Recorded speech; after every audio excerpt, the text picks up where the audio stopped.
Bituminous சாலை என்றால் என்ன? பிட்மின் என்பது கச்சா எண்ணெயிலிருந்து பிரித்தெடுக்கப்படும் ஒரு பிசுபிசுப்பான பொருள். இது சரளை கற்களை ஒன்றாக பிணைக்க பயன்படுத்தப்படுகிறது. சரளை கற்களை ஒன்றாக பிணைக்க பயன்படுகிறது. இது பிட்மினஸ் சாலைகள் மென்மையான மற்றும் வசதியான பயண அனுபவத்தை வழங்குகிறது. ஏன்னா குறைந்த இரைச்சலை தான் ஏற்படுத்தும். கட்டுமான செலவும் குறைவாமா இதோட யூசஸ். அதனால பிட்மினஸ் சாலை பிரபலமாக உள்ளது.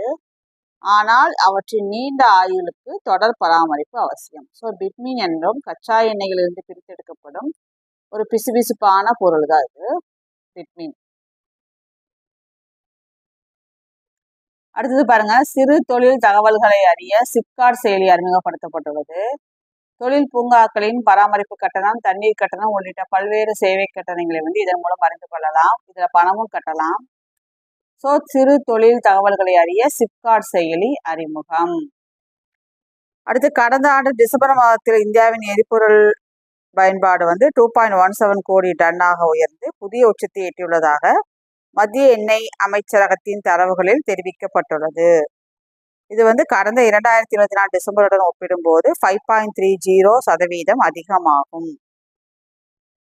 உலகின் 3வது பெரிய எண்ணெய் நுகர்வு மற்றும் இறக்குமதி நாடாக விளங்கும் இந்தியா ரஷ்யாவிடமிருந்து அதிக அளவில் கச்சா எண்ணெயை வாங்கி வருகிறது.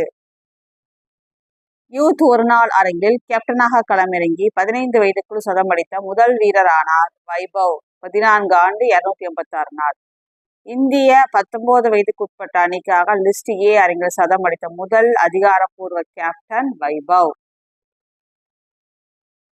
டில்லி போபாலில் நடந்த தேசிய துப்பாக்கி சுடுதல் சாம்பியன்ஷிப் தொடரில் 31 தங்கம், 13 வெள்ளி, 16 வெண்கலம் என 60 பதக்கம் கைப்பற்றி ஹரியானா முதலிடம். அடுத்த 2 இடங்களை மகாராஷ்டிராவும் ராஜஸ்தானும் பெற்றுள்ளன. தமிழகத்திற்கு 6 தங்கம் கிடைத்துள்ளது. இந்தியாவின் ஜின்சன் ஜான்சன் தடகள போட்டியிலிருந்து ஓய்வு பெற்றார். காலவெளி கட்டமைப்பை தன்னோடு சேர்த்து சுழற்றும் என்று 100 ஆண்டுகளுக்கு முன்னர் ஆல்பர்ட் ஐன்ஸ்டீன் கணித்தார். அதே போன்று ஒரு நிகழ்வை முதன்முறையாக சீன அறிவியல் அகாடமி, பிரிட்டனில் உள்ள கார்டிப் பல்கலை ஆகியவற்றின் ஆய்வாளர்கள் நடத்திய சயின்ஸ் அட்வான்ஸ் இதழில் வெளியாகி உள்ளது. இதை பார்த்துக்குங்க. அவ்வளோதான். சப்ஸ்கிரைப் பண்ணுங்கள், சப்போர்ட் பண்ணுங்கள். தேங்க்ஸ் ஃபார் வாட்சிங்.